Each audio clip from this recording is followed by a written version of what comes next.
Good morning, everyone. I know people are, oh, wow, already on. That's great. Hope everyone is well. Give it a few minutes for people to join.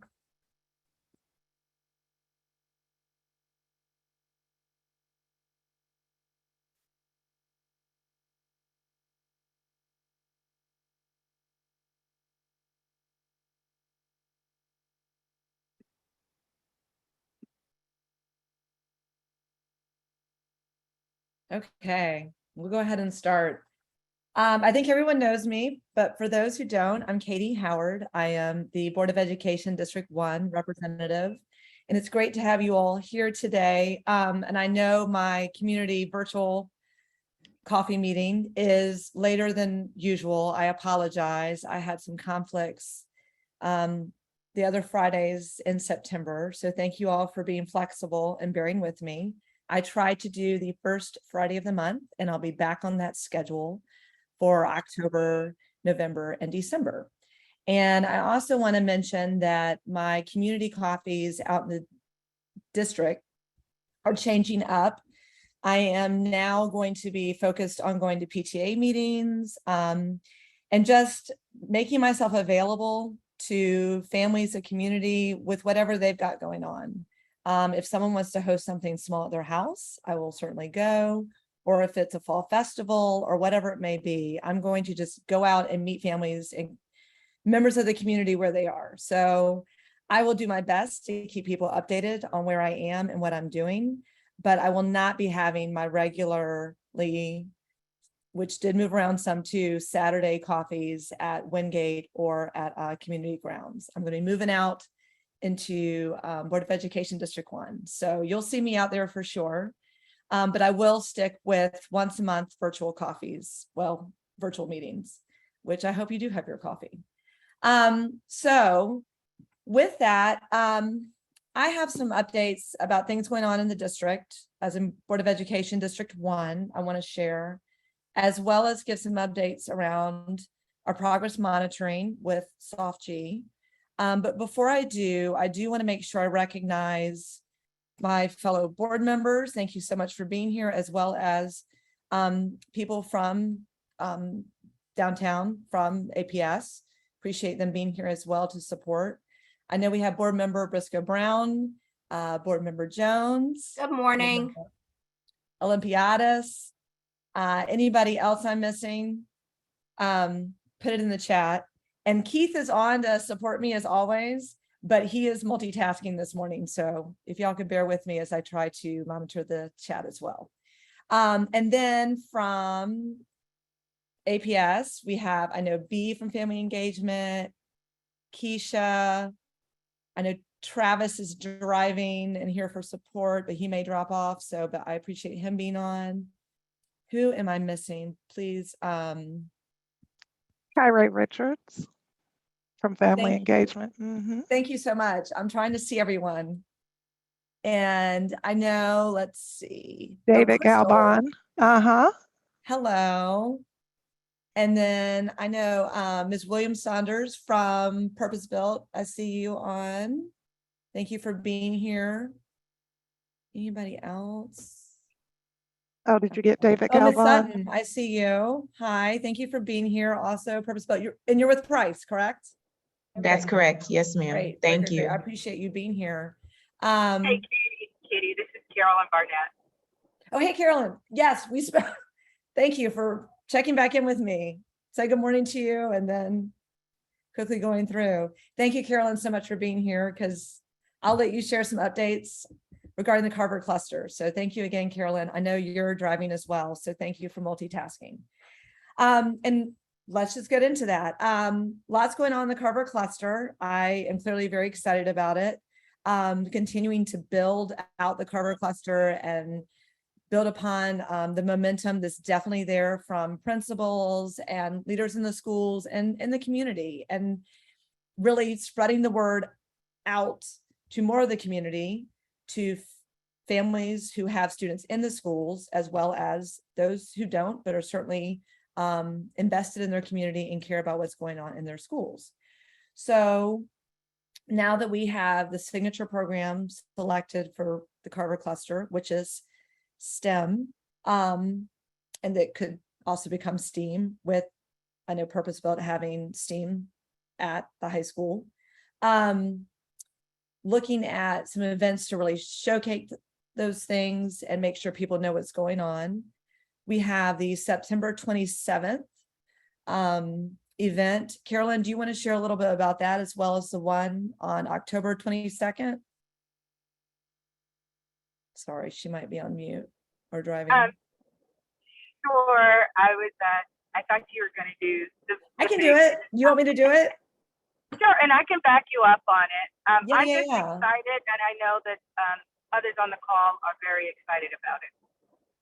And I have a flyer, so I'm going to go to the flyer because the 27th, it's the one Carver, one cluster, STEAM night, and we are saying the A for arts as well. And it'll be from 6 to 7:30, September 27th, so next week, at Sullivan Middle. And it'll just be a great way to find out more about what's going on with the signature programming that's further developing for the cluster, talk with other principals or principals in the Carver cluster, and really, again, it's for the entire community. So I will put this flyer in my update that I send after this meeting. So please share the word, folks, in the Carver cluster, and look forward to seeing you there. On the 22nd, that is the big block party, and that's happening at Pittsburgh Yards, correct, Carolyn? I think so. Yes. And I'll get the We are, that is one of the proposed events for October, proposed huge events for October, and it is at Pittsburgh Yard. awesome. So, and I know Miss Saunders shared that out at MPUI this week, and I appreciate that because, again, that's even more so for the entire community. So stay tuned for details on that as well.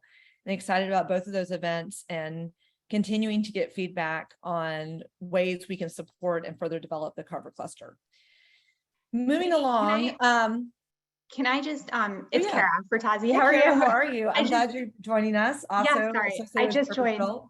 So I just wanted to provide a little bit more detail around the STEAM night. So if you have students or prospective students who are in the Carver cluster, this would be a great opportunity to come and actually see the STEAM work and project-based learning in action. So all 8 of the schools in the Carver cluster are coming together to actually showcase their work in their curriculum. And so it's going to be very interactive, and there will be principals from all 8 schools on hand to answer questions and talk about project-based learning and the STEAM curriculum, and just be a really, really good opportunity for caregivers and community members to get like a real hands-on insight into what's happening inside the schools. So highly recommend attending if you can. Thank you. Thank you for sharing some further detail because you're so closely associated with it, and Kara's with Purpose-Built. And do you want to share your exact position so people know real quickly, Kara?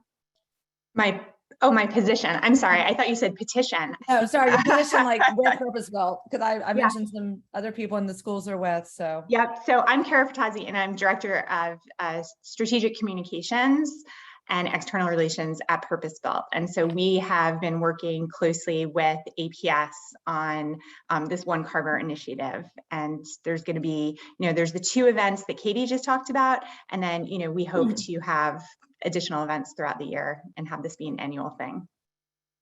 Awesome. Thank you. I appreciate that partnership that we know has been in the Carver cluster for a long time, and seeing how we can, excuse me, really work together. And again, further build out the Carver cluster. So moving along to student outcomes focused governance, I hope everybody on this call knows that we are now a board that is a student outcomes focused governance board, which means we have goals and guardrails, and we do active progress monitoring at every single board meeting, around those goals. And we have a whole calendar, which I'm actually going to send out the calendar in my follow-up as well, so people know what to expect as we move through this process over 5 years. And we have had 2 board meetings now where we've done progress monitoring. We have monitored or had a monitoring report around goal 1, which is around literacy, and then goal 2, which is numeracy. And for October, I'm excited because we will be looking at our interim goals, and we will be using information from our MAP testing, not just milestones.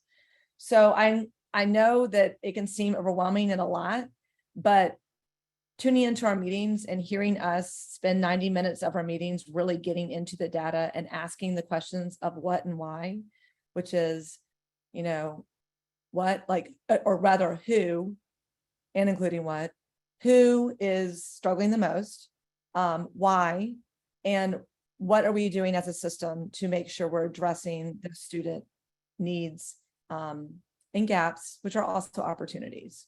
So, and having that discussion with the superintendent, which each board meeting is actually an evaluation of our superintendent. That's how we hold her accountable with support, as well as ourselves, around the work we do as a governance board.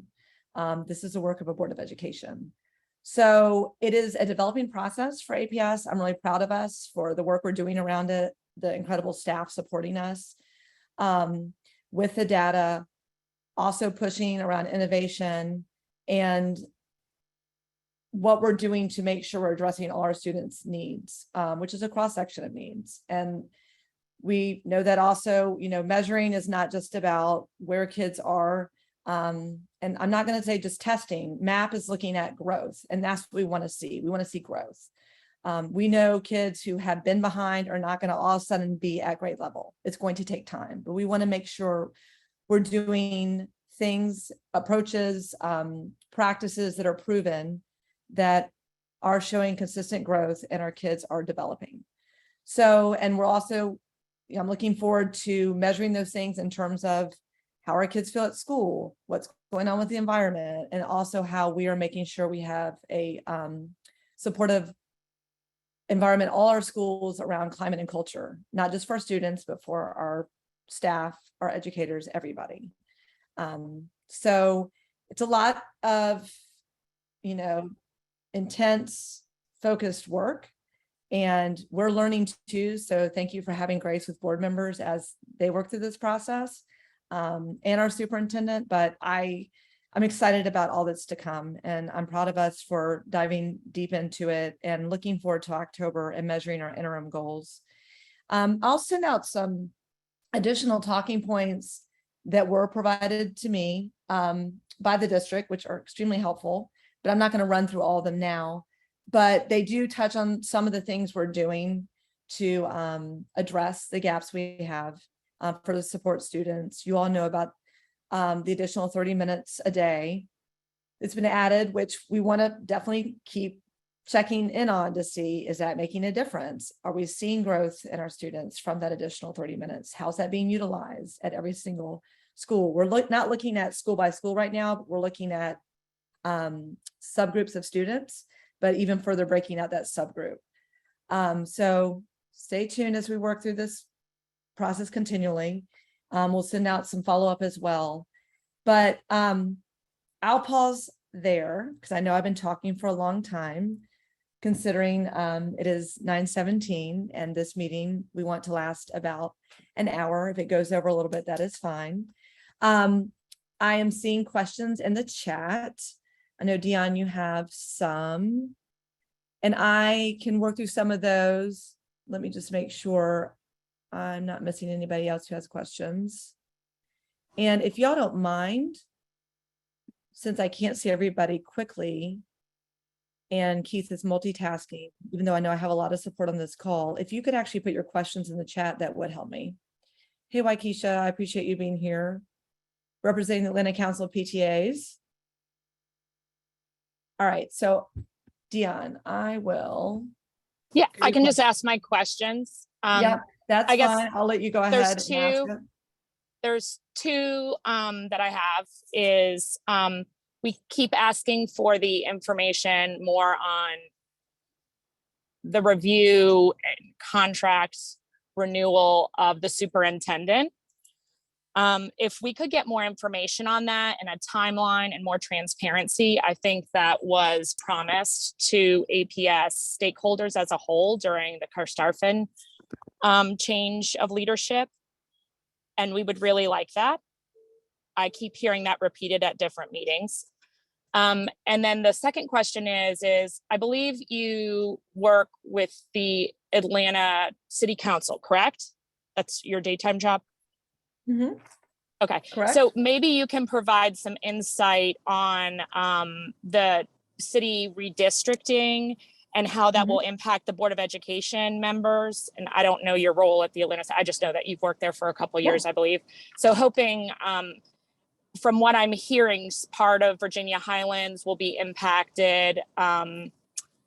If those lines go, I don't know about other areas of your district, how it would be impacted on all sides.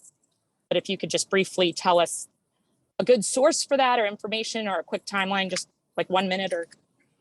Yeah, those are great questions. And I'm glad you brought the superintendent evaluation as it aligns with student outcomes focused governance. I know work is being done to align that evaluation with our with student outcomes focused governance. Like it is a process to do that evaluation. I mean, excuse me. Well, yes, evaluation. I am not the person on the board who is working on that specifically. And of course, the superintendent, her contract was done after the putting in place of the student outcomes focused governance, but it does need to align. So it's a development of that process, which I can She certainly get an update She on helped it. write, she helped write those goals, correct? Right, And percentages but and I that kind think of the stuff. actual, and I was not on the board at this time. The actual solidifying of her contract was not perfectly timed with that. That being said, still her evaluation must align with student outcomes focused governance work. So let me get you and everybody on this call an update on that process, because I know it's in the works.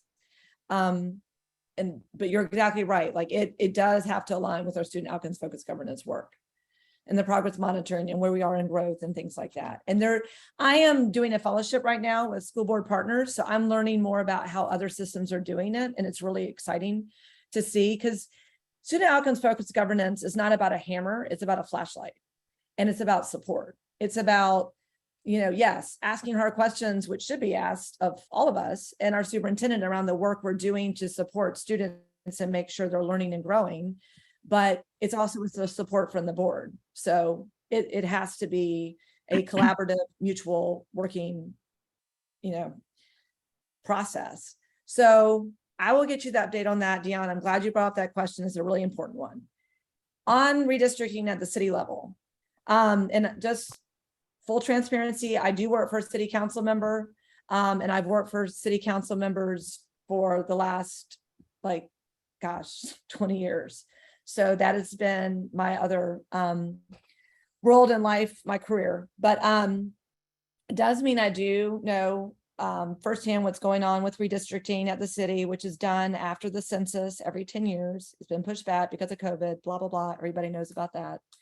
But where we are right now is the map that's basically the one that will probably be the approved map is out there. I'm happy to send a copy of it to you all following this meeting. As it applies to Board of Education District 1. So just to back up for a minute, and this is a really good thing to make sure people know, the Board of Education districts are made up of the combination of 2 council districts. So for Board of Education District 1, it is made up of council districts 1 and 2. And it goes on through, and then, at-large members for Board of Education are different. Same with council members at large. They have to live in one of 4 districts, but they represent the city at large. Anyhow, that being said, like you mentioned, Dion, for Board of Education District 1 or Council District 2, it looks like south of Virginia Avenue will be picked up by Council District 2. So like across from the now Inman Middle School building. over to, I guess, really up to Ponce. And then Candler Park goes into Council District 5, so Board of Education District 3. What also gets, and then there are other changes. I also for Board of Education District 1, for Council District 1, I know this is a lot. Browns Mill and around like Dobbs Elementary, that goes into Council District 12 right now. So again, I'll send out the maps so everybody can see this because it affects council districts everywhere. What also gets interesting is because, as I'm sure all of you know, with the Board of Education making the decision, which I'm glad they did, to stagger the board terms, the first go round, the odd number Board of Education districts members have to run after 2 years. So these new maps will apply to the election in 2023 for the odd number Board of Education district members. That's a lot, but it will all kind of even out as, you know, whoever gets elected, their Board of Education district with, anyway, it all like meshes together because obviously council members will now be representing new people that they weren't elected by until they run in what, 26? Somebody help me. Like so many years because they have a 4-year term. Anyway, that was a lot. I'm glad you asked the question though, Dion, because that is definitely happening right now. That council will be moving forward on that map soon. So I'll send out a copy of the map, but certainly go online to the city council's website. They should have that map up. They will be actively discussing that in committee and full council. So I'm sure I have a lot of questions now.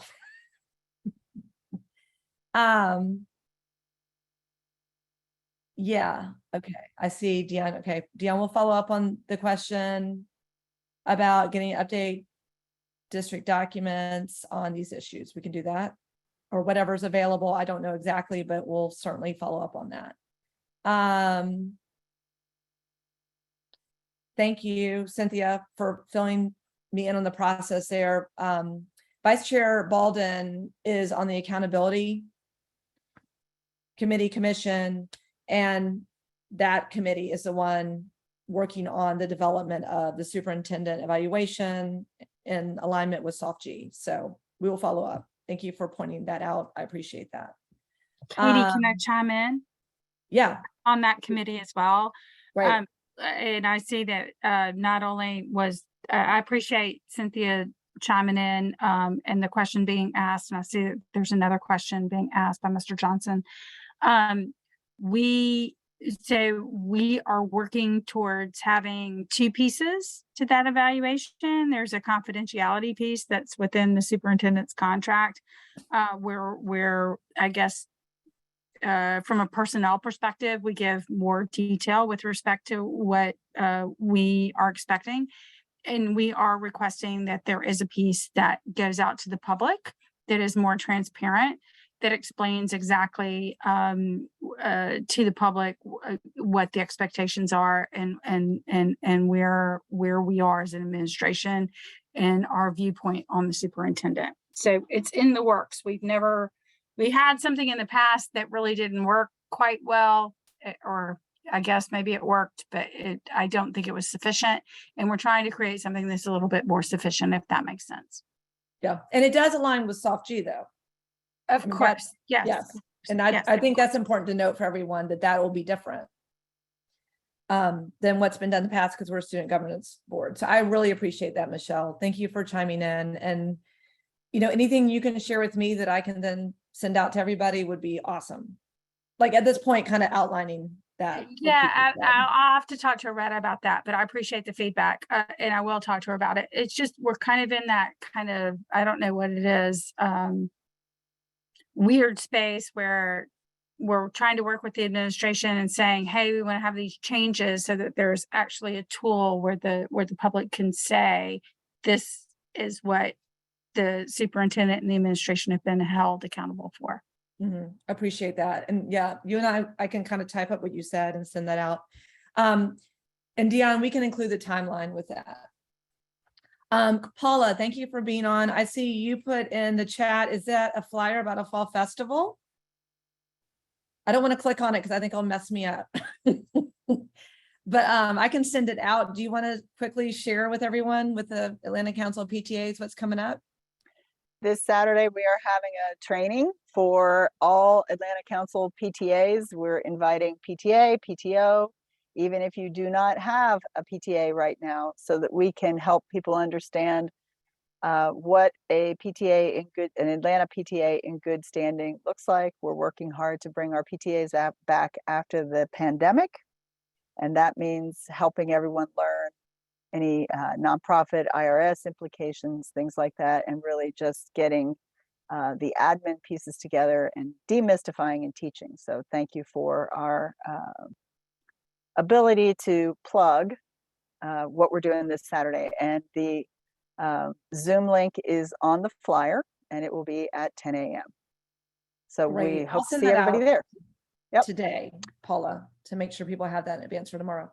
That's Thank you great. so much. And Thank you. Waukesha, I know you've had your hand up for a while. I apologize. Yes, I have been patiently waiting. I have a few questions. Is there a conflict with you serving on the school board and working for the city council?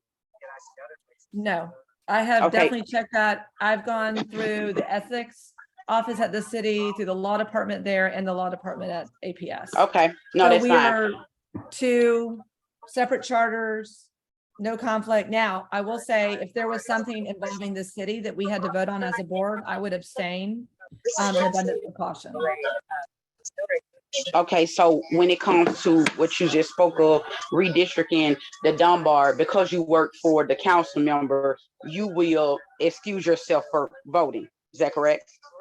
Well, I was talking about the redistricting for the city of Atlanta for the council districts, which affect the Board of Education districts. We were not talking about school redistricting. Okay, that's fine. Another question. There has been a lot of suspensions. I go to every Go Team meeting in the school district. The principals talk about absentees, but what they don't say, which we see in the community, is that if a child get in trouble, they get sent home.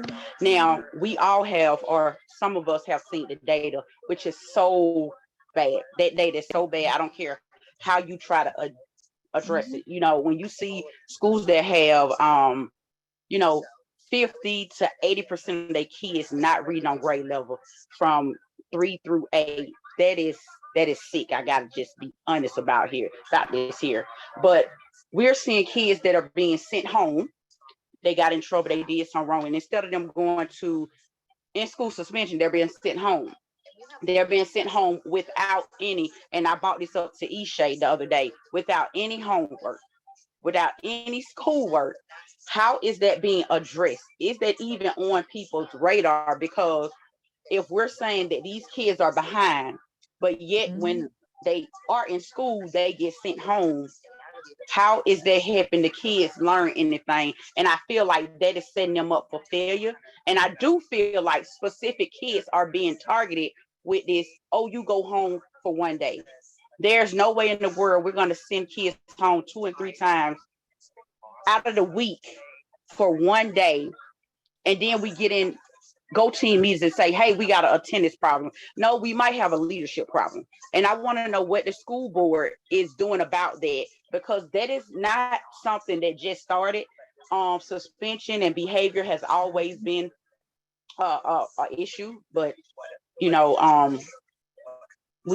hear what we hear about what's being done. But I'm seeing a lot of parents complain about how their children is being sent home for one day. They have to work, they have to go to school, and yet their kids have to stay home. Also, what is being done about special education? I hear talks about everything else but special education. I saw the presentation that was presented at the board.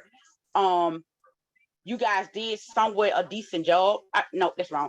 Y'all asked questions, but y'all did not home in on that young lady about special education, because I am aware that there's a teacher shortage and we know who suffered doing that, but nobody's having that conversation. So I'll land there and let you provide some answers. Yeah, no, I appreciate you bringing up all those things. And I mean, couldn't agree more that kids can't learn when they're not in school. I mean, I'm not saying that they can't do some work when they're at home, but certainly we know that kids do best when they're in school. So we want to make sure kids are in school. I do have concerns around, increase in suspension, and what we're doing to make sure that we're meeting kids and their needs before we get to that point. A big push for me is around mental health support services, behavioral health support services, wellness services for our students, seeing what's going on with them, and really making sure we're working with our providers who provide that additional support, because mental health actually does not fall underneath school counselors or social workers. That is something we have providers that do that work, and making sure that students know those resources are available, that families know those resources are available. I appreciate family engagement being on here. And these are things I lift up for sure with people at the district level with the superintendent, and looking forward to supporting ways we can make sure we're really connecting those pieces, because based on my experience being a product of APS, my children being in APS, a lot of students are acting out because they need a lot of support for things that are going on in their lives they have no control over. And what are we doing? Katie, but I want to be fair. Mental health and behavior, where they can be tied together in some instances. This is not what I'm speaking on, which that needs to be a topic of discussion. Well, I'm speaking specifically on the behavior, the so-called behavior problem. And I've been to schools and I've seen this firsthand. If a child is, hey, what's wrong with you? What's going on? Are you okay? Oh, they get sent home for one day for caring about their peers. And so I want to make sure that we're not sending kids home in a time like this, and then we're not sending them home without any schoolwork. right. And I'm agreeing with you. That's what I'm saying. Like, we need to find out what's really going on. So I hear you. I agree. And that is part of the work of the board too, when looking at what's going on with preparing our kids for success after graduation, and looking at things like attendance rates and suspension rates. So that is part of progress monitoring for sure. Special education, I appreciated the presentation the other day. And also that's one of our subgroups when we're doing our progress monitoring. And what we have seen is students with disabilities, actually, they had the least amount of drop over the last year in growth, like at milestones, because something it looks like is working with our special education teams in our schools. That doesn't mean there isn't room for improvement, but progress monitoring is helping us dive deeper into what's working and what needs to be addressed. So I appreciated the presentation the other day, but that's not the end of it. I mean, it's part of every single progress monitoring report. So thank you for bringing that up. And then, I mean, I know we could talk even more about all those issues, but just know that I'm heavily focused on all of them. So thank you for bringing them up here today. And I want to go to Whitney's question next, and I'm trying. Okay, before you go to Whitney. Yeah, and then you one didn't thing, give. I want to make sure I'm respectful of everyone's time. No. You just gave Dion a lot of time to talk. So I just want to say that I did not get real concrete. Sorry, you broke up. Oh, can you hear us, Waikisha? No, I heard you, but somebody tried to mute me. I heard you, but somebody tried to mute me. Okay. I'm definitely not trying to mute you. I'm just trying to hear what you're asking. I'll put it in the chat. I'll put it in the chat. Okay, cool. And then I'll read it off. All right, I'll go to Whitney and I'll come back to you, Waikisha. Whitney? Yeah, thank you, Katie, and thank you to all the board members who are here, and I appreciate the support. I'm a parent of a Howard student and one in Morningside, and I appreciate the support of Michelle and the Midtown cluster. I've got some concerns about the effects that all of the changes have gone on at Howard, and I would just be interested to hear your perspective on how that's happening. And then my second question would be around the, I believe, and I could be wrong, I believe when they did the extended day, that was going to be through 2023, maybe 2023, 2024 school year. And how are we monitoring if that's being effective or not? Because my experience has been it's putting kids on devices, it's putting kids in small groups, it's not really helping move the needle. So I just was wondering how that's being monitored and tracked. So those are kind of my two questions. Thank Well, you. and thank you for those questions. And going back to progress monitoring and the MAP data we'll be looking at in October. I mean, we will be seeing how kids are doing at Howard throughout the system.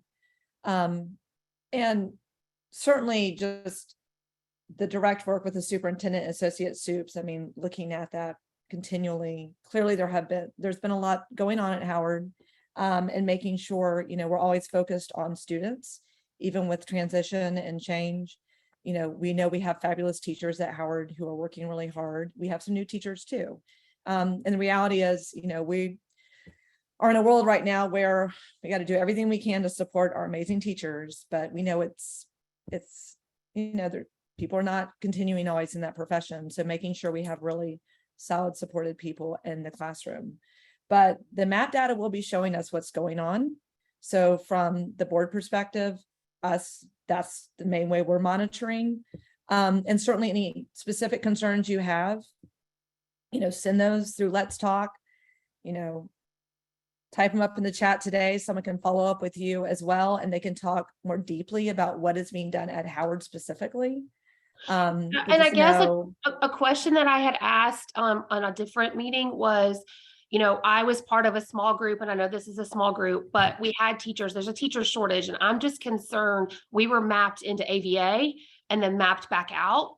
And so I just have a concern that as teachers migrate, that the default is, let's just throw everybody into AVA. There's no parent responsibility. There's no parent engagement in that. They just get thrown into AVA.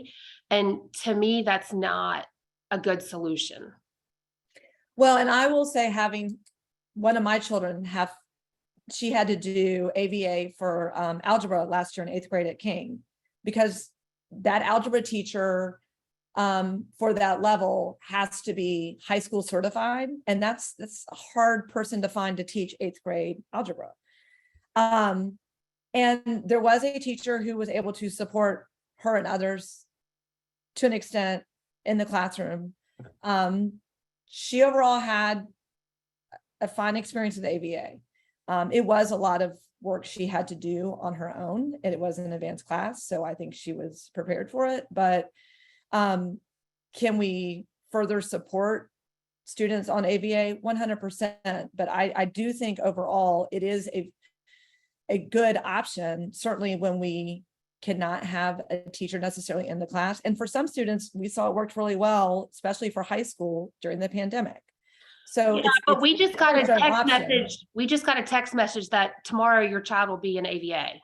Well, and that's something, and it was on video, and it was not a teacher that was on the screen. It was video.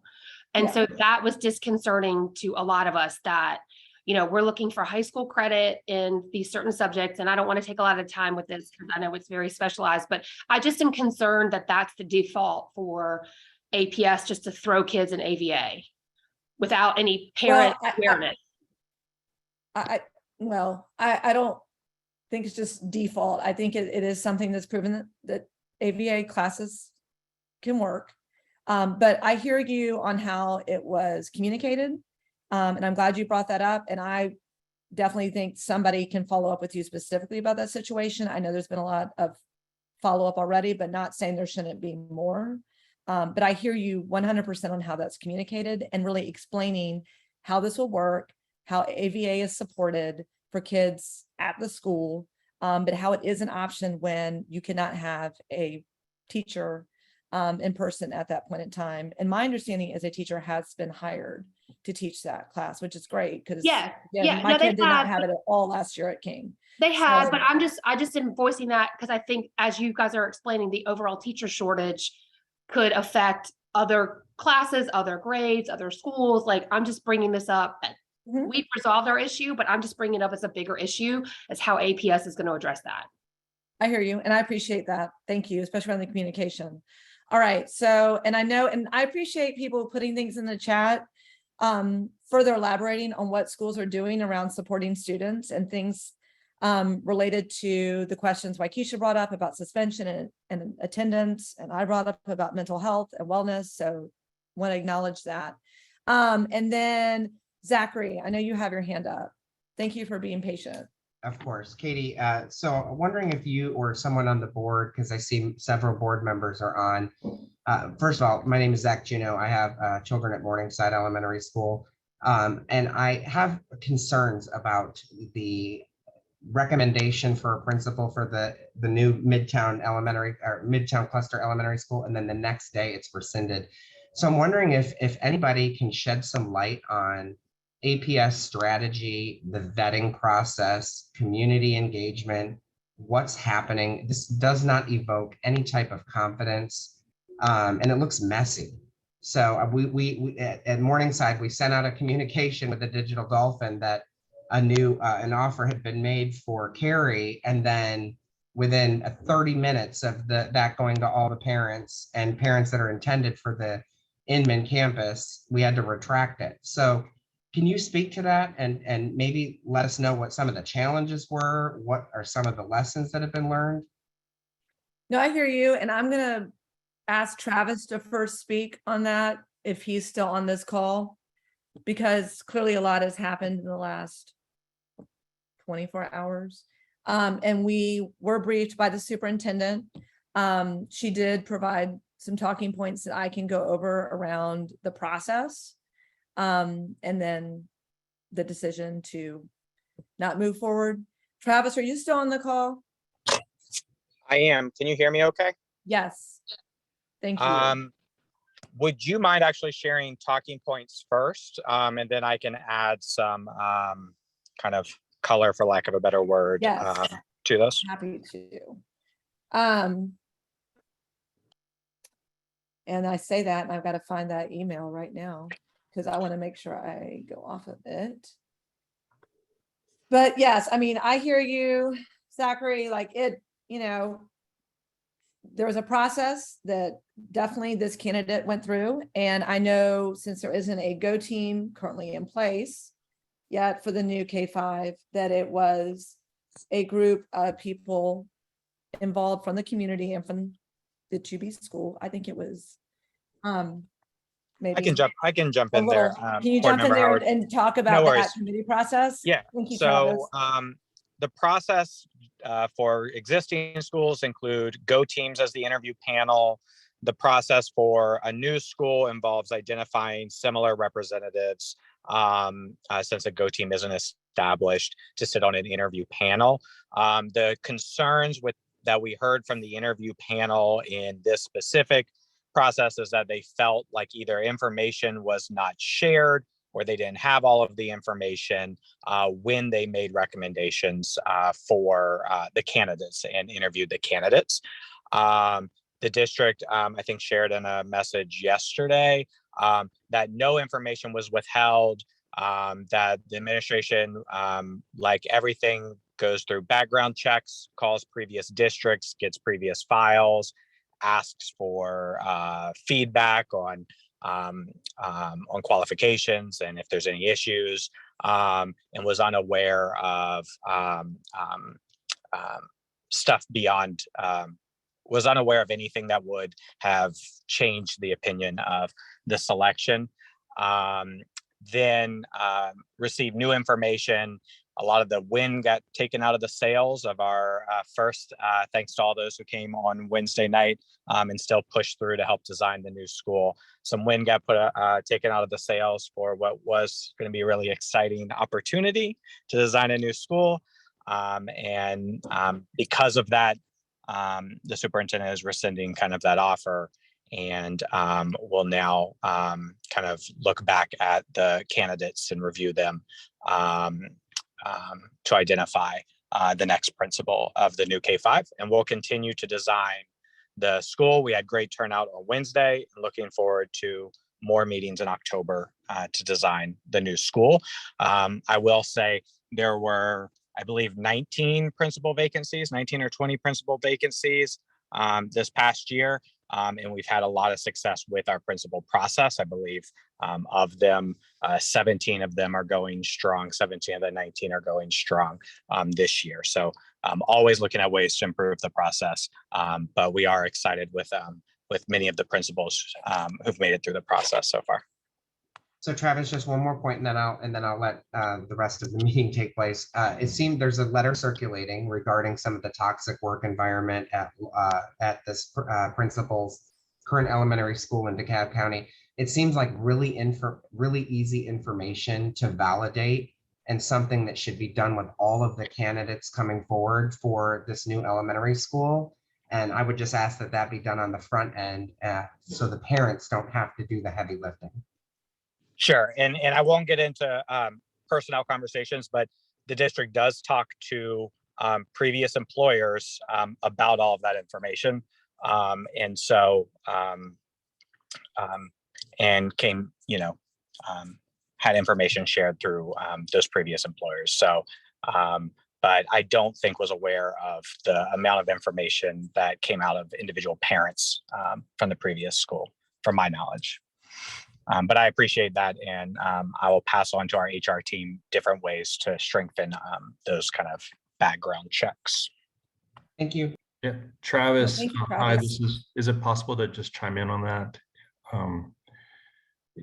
It's just a little bit hard to believe that within less than 24 hours, parents can find stuff on a background check, that completely disqualifies a candidate and rescinds an offer. Okay. It's hard. I hear what you're saying. I understand there's a process, but parents doing Google searches, less than 24 hours, offer rescinded, it doesn't put a lot of faith in the background check process. Understood. Appreciate it. Received. Thank you all. And Dion asked about the list or announcement about all the new hires for principals throughout the system. I know I have an email with that, with their pictures and what schools they are at. That was sent out by the district. I'm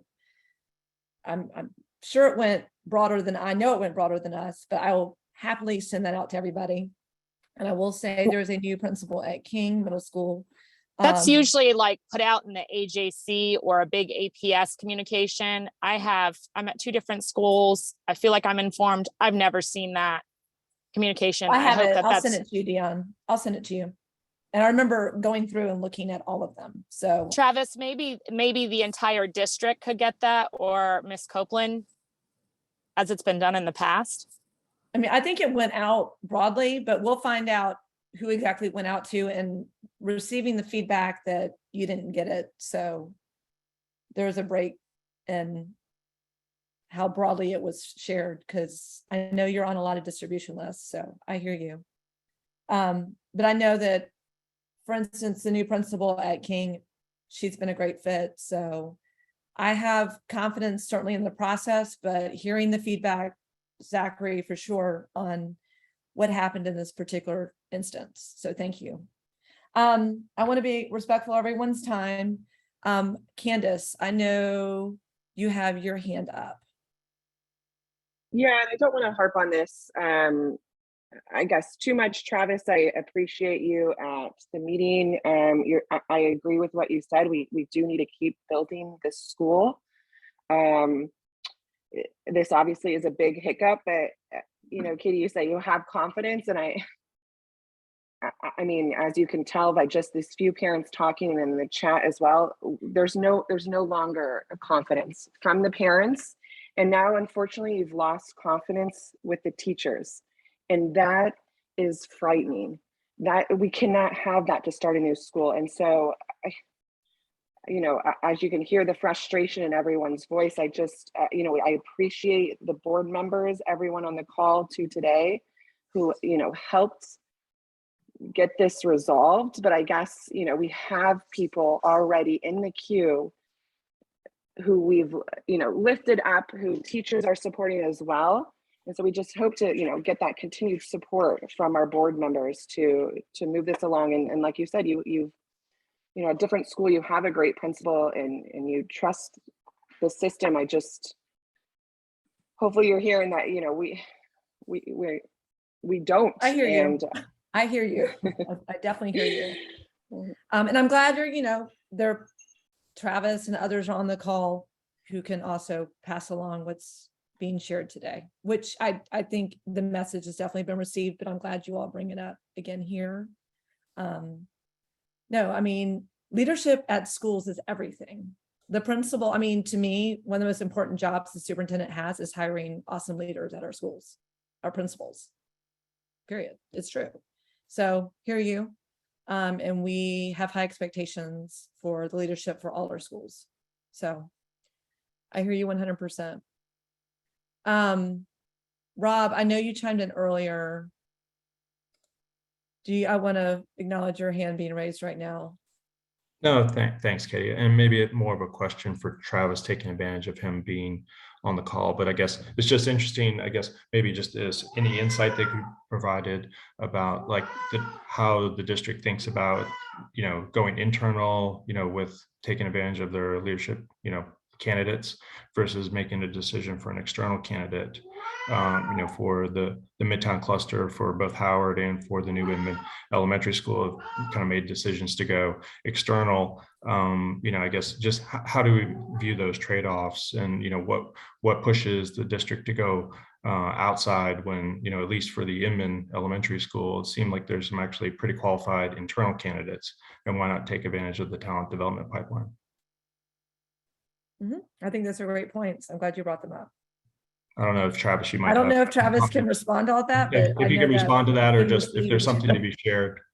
I completely agree, Rob. I think the vast majority, and I won't have a data point for me, of the 19 principals hired were internal hires, and we do have a strong pipeline with aspiring principals programs, aspiring assistant principals. So I am really excited about what is being created in APS from growth, but I definitely understand pros and cons of each. Yeah. Thank you. Thanks, Rob. Thank you, Travis. Someone had asked about the timeline, and I know, excuse me, we're focused on finding the right leader for the K-5, but do you have anything you could share about that without, I know there needs to probably be some flexibility there, but the timeline maybe? I don't. I know it's important to hire someone, and it's important to hire the right person. So I know that they're wanted to get this wrapped up first, and then focus on the selection of the new K-5 principal. So that's the timeline I know for that one. Okay. Or no timeline is what I know for that one, but with the urgency to have somebody. And then we've shared with the administration all the upcoming community engagement dates to kind of ensure that it aligns so that we have a principal in place to help build and design the school together. Thank you. And those dates I will get from you all so I can include them in my follow-up to this. Yep. And in the chat is atlantapublicschools.us/Inman is where we're going to be updating the community on everything related to that school. And so I'll try to get the recording from Wednesday night up, if not today, then this weekend. But that's where we'll be keeping all of our information. Awesome. And I am hearing such awesome feedback from people I know who are excited about the new K-5 and being part of that. So thank you again for all your hard work and others with that process. I know there are a lot of questions in the chat. I'm going back and forth between hands raised and questions in the chat. I know someone asked about the process for hiring the new principal at Howard, and then compared to what's going on for the new K-5. I mean, I'm not Travis, or anyone with the expertise around this, but I think those are two different situations. Like, for instance, we had an interim at King, waited until May to hire a new principal.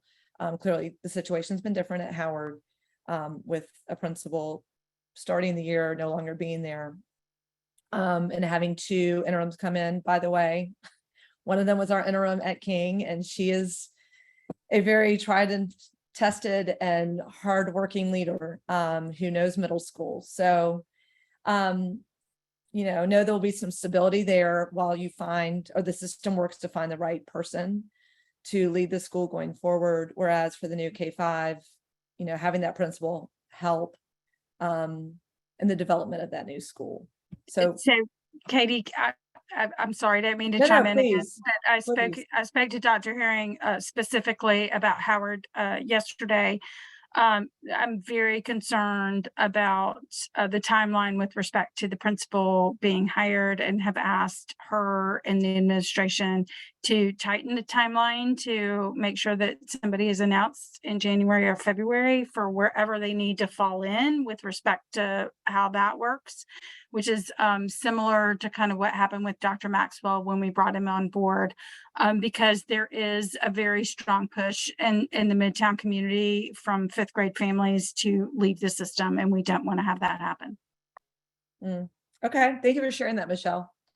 Definitely we had a different experience at King, and I will say it was a good year, and we were good, but I hear you 100% on you sharing that. So thank you for sharing that with us. Somebody just put a lot of information in the chat, but I think it's more about sharing. So I appreciate sharing what's being done to support students and families. Thank you, thank you, thank you. I know all our schools are doing work around that, and it's a matter of us knowing what's working and supporting that from the district level too. And again, making sure that families are educated and students on all the resources out there to help support them with their social, emotional, mental health, behavioral health needs. See, Whitney.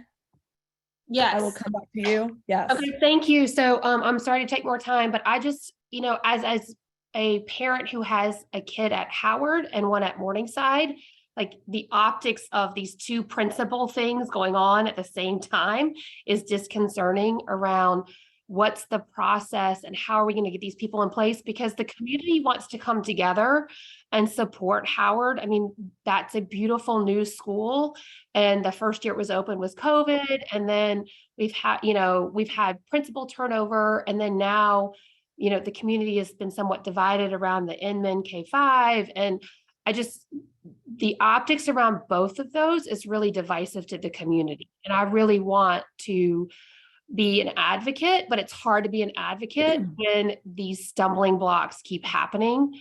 And so how do you propose that we can kind of come together and be supportive of these new schools that we all want to be successful? No, I hear you and I agree with you. I mean, we have a lot of work to do around building trust, no doubt, throughout the system. And communication's everything too. And I've also, I care about every single school in the system, and seeing, it was rocky, no doubt. And regrouping and doing the right thing for the entire school community, and certainly for number one, students and educators, and finding the right leader for that school, and making sure, there's stability right now. So building community around the entire school. I mean, I appreciate you being invested, involved, Whitney, and caring about that. I mean, clearly there is a community at Howard that loves their cluster, is excited about all of the potential and possibility for that incredible middle school.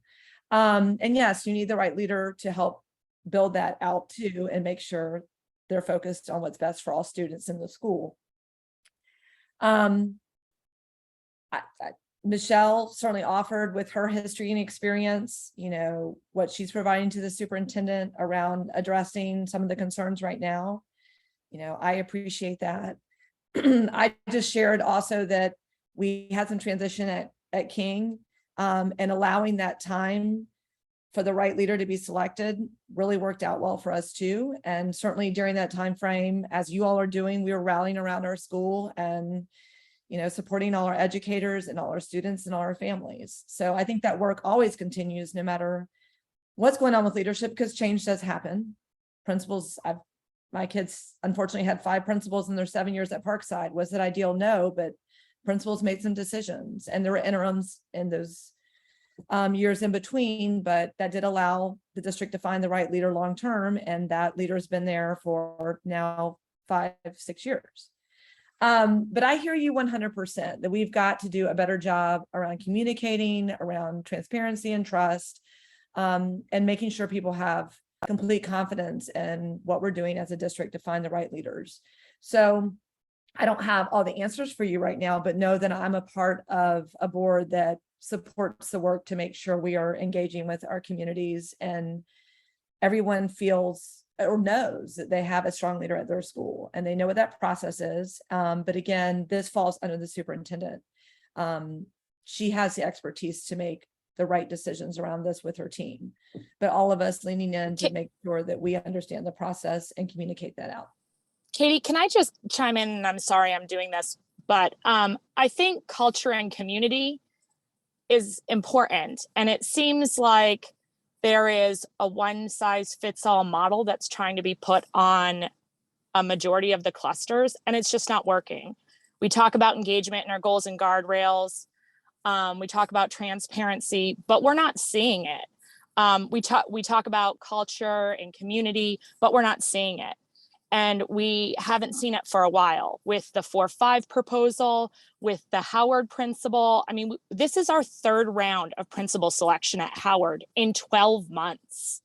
Like, and then you hit the Inman, the future Inman, all of the challenges we've had there and things being forced on us when we probably wouldn't have had a lot of these problems if the engagement, such that is stated in the goals and guardrails, would happen, and the creating culture and community that's right for that cluster.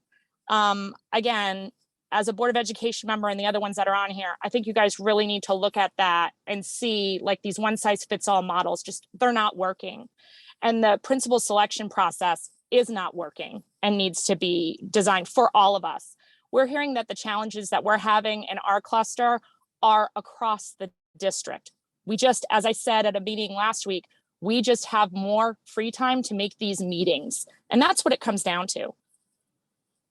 Well, and also I hear you, Dion, in engagement, and I've received all that feedback, but I no one can speak for everyone. So let's all be careful about that. I hear your experience, but I think we need to be careful to try to speak for everyone's situation, but 100% on engagement. And this is, again, the superintendent's job is to select principals and receive feedback through Go Teams in the process.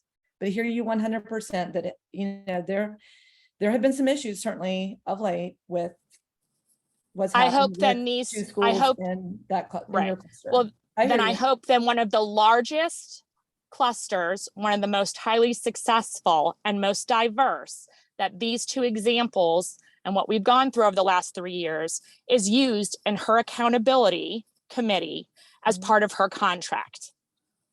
Because I can speak to what does happen at our clusters. And as I said, I am hearing what other people are saying. I can't speak to it, but I can give you perfect examples of my children. No, and absolutely. And that is received, and I appreciate it.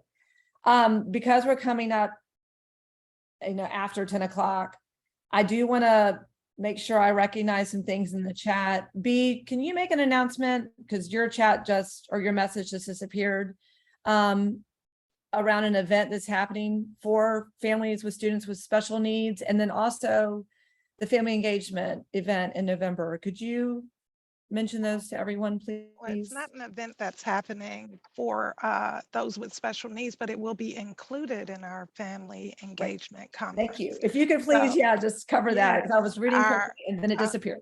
So the Office of Family Engagement is in the process of planning our annual Family Engagement Conference, which will take place November 12th at Thurl High School.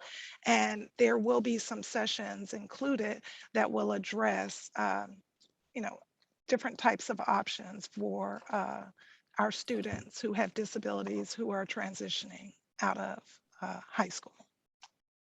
So thank you for sharing that. And B's with the awesome family engagement team. So with Keisha, I think is still on here. But I will certainly provide information on that in my update as well. I'll get that from UB. I really appreciate everyone's time. I know there are a lot of things going on always, and there's always more good than there are things that are frustrating. And I hear you all's frustration 100%, and what you're saying is received by me, I know by the other board members on this call, as well as staff from APS that's joined us, and I really appreciate them taking the time. I hope everyone, for the most part, is getting my emails, my follow-up from these meetings. I am looking to move it over to a better format that can go out to even a broader group. So bear with me as I transition into that.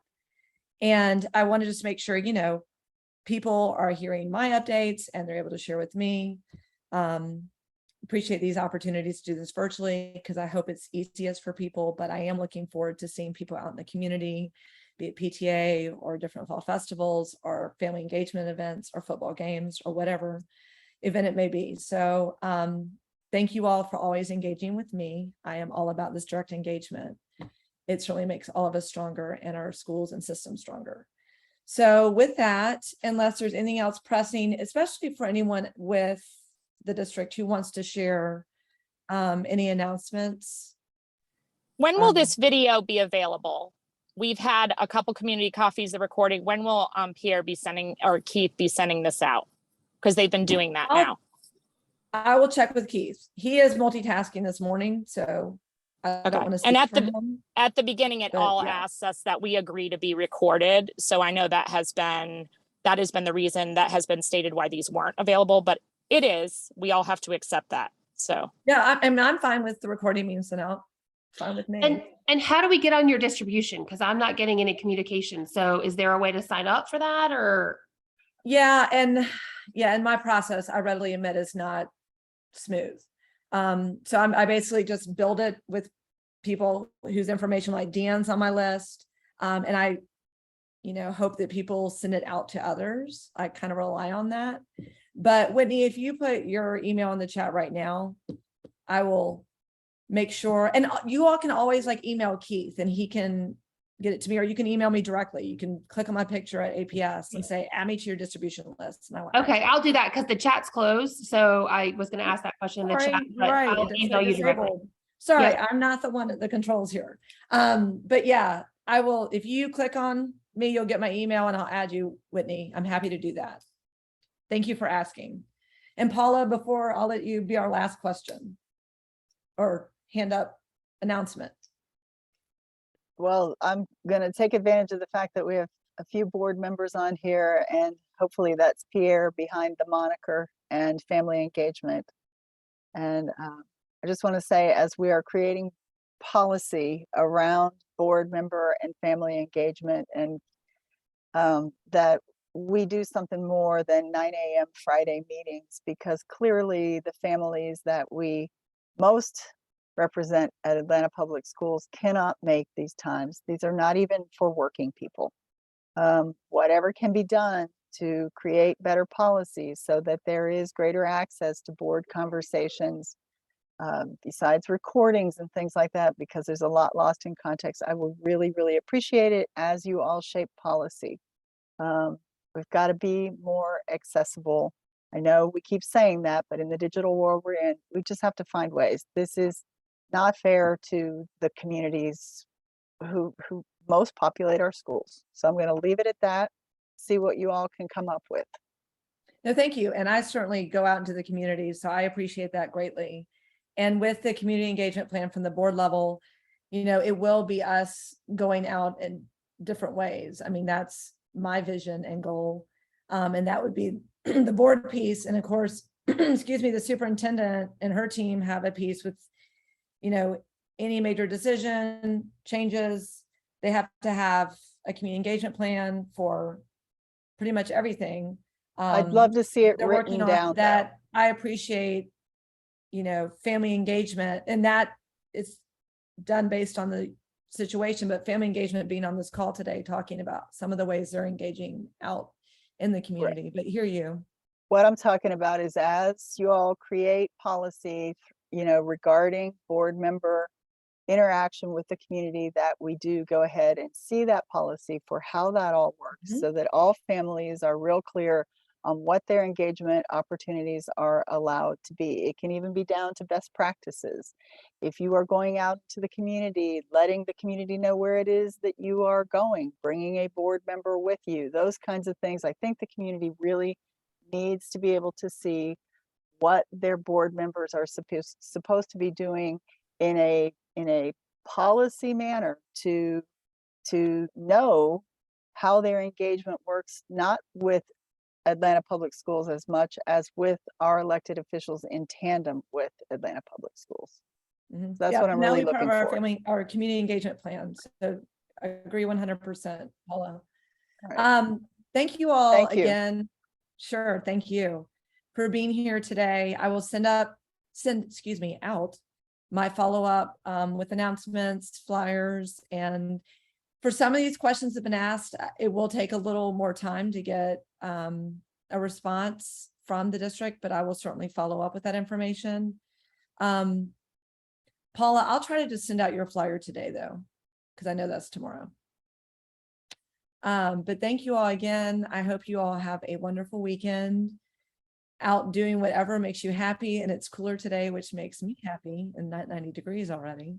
So thank you all again, especially to APS staff for being here and supporting, and to all of you as involved and invested parents and community members. So looking forward to seeing you out in the community, and see you for sure October, I believe it's 7th. It is, excuse me, not the 7th. The first Friday of the month, I will have another one, which will be, of course, not far from now. Actually, it is Friday the 7th. So see you all then. And thank you again, if I don't see you before, for being here today, and have a good rest of your Friday and weekend. Thank you. You're welcome. Thank you.